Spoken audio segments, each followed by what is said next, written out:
O Senhor esteja convosco. Ele está no meio de nós. Proclamação do Evangelho de Jesus Cristo segundo João. Glória a vós, Senhor. No princípio era a palavra, e a palavra estava com Deus, e a palavra era Deus. No princípio estava ela com Deus. Tudo foi feito por ela, e sem ela nada se fez de tudo o que foi feito. Nela estava a vida, e a vida era a luz dos homens, e a luz brilha nas trevas, e as trevas não conseguiram dominá-la. Veio para dar testemunho da luz, daquele que era a luz de verdade, que vindo ao mundo ilumina todo ser humano. A palavra estava no mundo, e o mundo foi feito por meio dela, mas o mundo não quis conhecê-la. Veio para o que era seu, e os seus não a acolheram. Mas a todos que a receberam, deu-lhes capacidade de se tornar filhos de Deus. Aos que acreditam em seu nome, pois estes não nasceram do sangue, nem da vontade da carne, nem da vontade do varão, mas de Deus mesmo. E a palavra se fez carne e habitou entre nós, e nós contemplamos a sua glória, glória que recebe do Pai como Filho unigênito, cheio de graça e de verdade. Palavra da salvação, glória a vós, Senhor. Os queridos irmãos e irmãs, nós celebramos com esta Eucaristia a missa do dia do Natal. A alegria do Natal, ela se estende, ela transborda. Nós celebramos esta festa por 8 dias seguidos. Tão grande é a sua dignidade. E este mistério, ele é tão transbordante que para apenas um dia são propostas várias liturgias para celebrar esse majestoso dom de Deus por nós.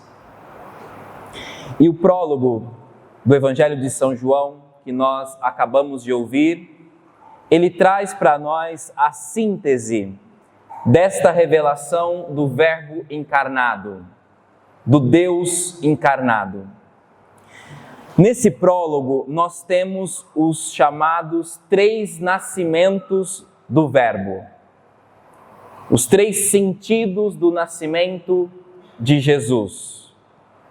Primeiro, o seu nascimento eterno, depois o seu nascimento temporal, segundo a carne em Belém, e o seu nascimento espiritual nas almas. Nós vamos então olhar para esse prólogo e perceber esses 3 nascimentos, que a igreja celebra um em cada missa. Então, na missa de ontem, à noite, celebramos o nascimento eterno. É proposta uma missa da aurora, para amanhecer o dia, em que se celebra o nascimento espiritual em nossos corações. e a missa do dia, que é essa que nós estamos celebrando, que celebra o nascimento histórico de Cristo em Belém. Cada missa, no entanto, também faz menção aos 3 mistérios, aos 3 nascimentos. Primeiro, o nascimento eterno do Verbo. Onde no Evangelho de hoje isto aparece? Está expresso logo no primeiro versículo. No princípio era o Verbo. O Verbo estava em Deus e o Verbo era Deus. O Verbo é a palavra, é o próprio Cristo.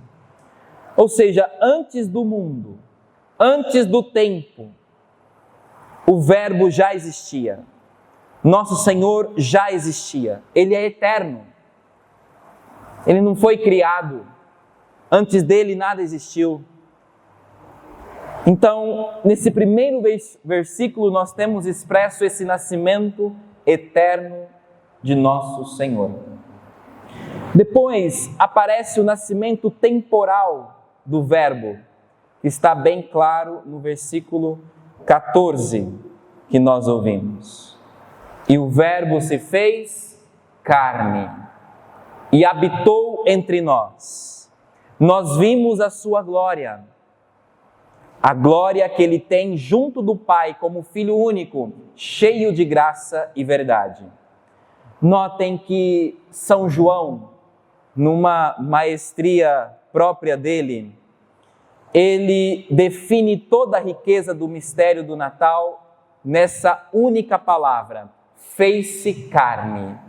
O contrário de Lucas. Ontem nós ouvimos o Evangelho de Lucas, os pormenores, do nascimento de Jesus, falando de como que foi, a Virgem Maria envolveu ele em panos, colocou na manjedoura, vieram os pastores, reconheceram o Senhor, todos os detalhes, do nascimento temporal. Aqui não, em São João, ele resume dizendo: fez-se carne. O Verbo se fez carne e habitou entre nós. Se fez homem, se fez um de nós, se tornou um de nós, sem deixar de ser Deus. Em tudo igual a nós, exceto no pecado. E sem deixar de ser Deus. Nascimento temporal.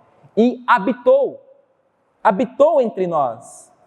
Literalmente, esse habitou significa ele ergueu a sua tenda no meio de nós. Ele fez morada no meio de nós. Ele veio ser presença de Deus no meio do povo. Habitou. Isso marca, então, o seu nascimento histórico, no tempo. E por fim, esse prólogo de São João, esse texto do Evangelho de hoje, nos fala do nascimento espiritual do Verbo, como alguém que está vivo na igreja, em cada um de nós, que somos o seu corpo, nas almas de boa vontade. O que diz o Evangelho? Para lembrar esse nascimento nas nossas almas, ele veio para o que era seu, e os seus não o receberam. Mas a todos os que o receberam, deu o poder de se tornarem filhos de Deus. Aqui está claro que no Natal, nosso Senhor também quer nascer nas nossas almas. Uma vez que nós o recebemos, nós o acolhemos, nós nos tornamos filhos de Deus. A nossa filiação é uma imagem da filiação dele, do Cristo. Nós somos filho de Deus no Filho Jesus. Então nós participamos da graça que vem de Cristo, que brota dele. E diz o Evangelho uma expressão que eu gostaria aqui de frisar com vocês. Ao receber essa graça da filiação, nós recebemos graça sobre graça. Graça sobre graça. O que isso significa? É uma palavra diferente que eu aprendi preparando essa homilia. Graças em catadupa. Catadupa. Graça sobre graça. O que significa catadupa? Imaginemos uma cachoeira. Água sobre água. Catadupa vem de cataratas. Nos faz lembrar aqui as cataratas do Iguaçu. E aqui eu gostaria de exemplificar. Não sei se vocês têm noção desse número, mas as cataratas do Iguaçu, num dia normal, ela jorra por segundo 1,5 milhão de litros de água. Por segundo, 1,5 milhão. Mas já chegou a 24 milhões de litros por segundo. Ou seja, um volume inimaginável. Imaginemos, graça sobre graça. Bênção sobre bênção. Uma graça atrás da outra. Ou seja, o volume da graça de sermos filhos de Deus, um volume inimaginável. Nós não conseguimos calcular o que é isso. Ser filho de Deus, participar da sua natureza divina. Irmãos e irmãs, esse nascimento de Jesus nas nossas almas quer nos fazer participar dessa graça que não tem fim, inextinguível, sem reservas. Esta é a graça de sermos filhos de Deus. E vejam que absurdo. São João diz que muitos não acolhem esta graça. Que muitos o rejeitam, não quis conhecer esta verdade. Rejeitam esse grande amor de Deus, essa graça abundante. É um risco que todos nós corremos. Então, hoje é um dia de nós manifestarmos a nossa fé e acolhermos este mistério em nossas almas. Nosso Senhor nasceu na eternidade, vive desde toda a eternidade, seu nascimento eterno. Nosso Senhor nasceu no tempo, se fez carne, mas, sobretudo, Ele quer nascer nas nossas almas. Quer nos dar graças sobre graça. Essa vinda, ela vem como ela veio nas almas dos pastores de Belém, como nós refletíamos ontem. São Paulo, ele escreveu aos Coríntios, falando um pouco desse mistério do nascimento de Cristo em nossas almas, dizendo assim: fui eu quem pelo Evangelho vos gerou em Cristo Jesus, para incorporar-vos a Ele, para que vós estejais nele e Ele em vós. Este é o propósito deste dia. Nosso Senhor quer nascer em nós, nas nossas almas. Irmãos e irmãs, nós nunca poderíamos agradecer o suficiente ao Senhor pela realização do mistério desta encarnação. É um mistério que nenhuma palavra é capaz de manifestar a gratidão. Aqui eu quero convidá-los a uma ação espiritual nesse dia.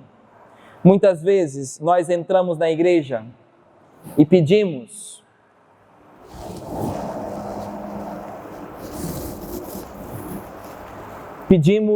uma graça espiritual, pedimos bens espirituais para nós, pedimos graças para a nossa família, para o tempo, para o nosso tempo, para nós.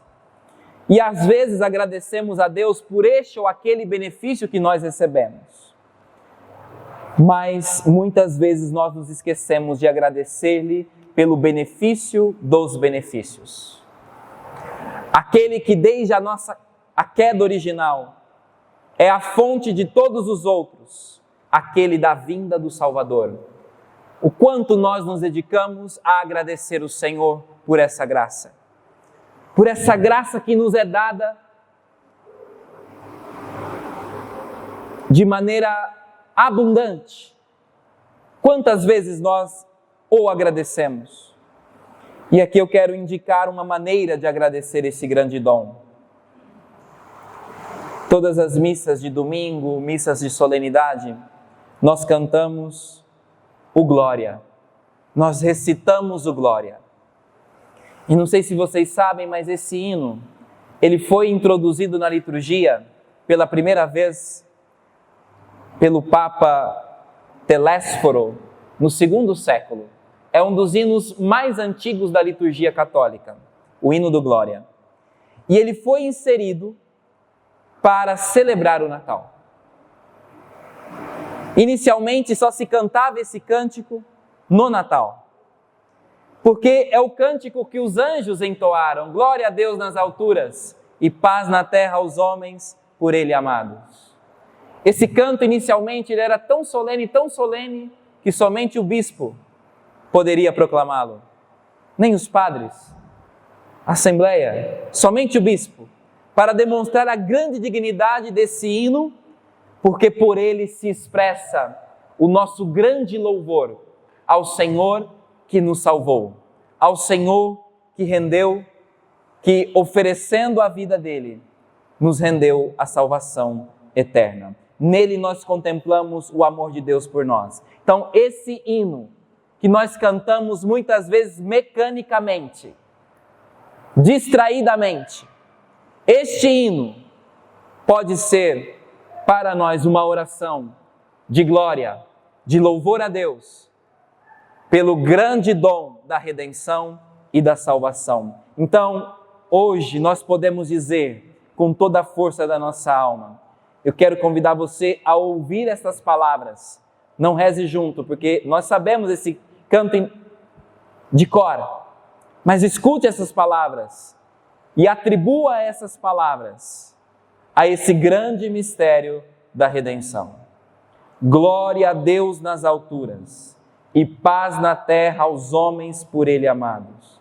Senhor Deus, Rei dos céus, Deus Pai Todo-Poderoso, nós vos louvamos, nós vos bendizemos, nós vos adoramos, nós vos glorificamos, nós vos damos graças por vossa imensa glória. Senhor Jesus Cristo, Filho unigênito, Senhor Deus, Cordeiro de Deus, Filho de Deus Pai, vós que tirais o pecado do mundo, tende piedade de nós. Vós que tirais o pecado do mundo, acolhei a nossa súplica. Vós que estais à direita do Pai, tende piedade de nós. Só vós sois o Santo, só vós o Senhor, só vós o Altíssimo Jesus Cristo, com o Espírito Santo, na glória de Deus Pai. Amém.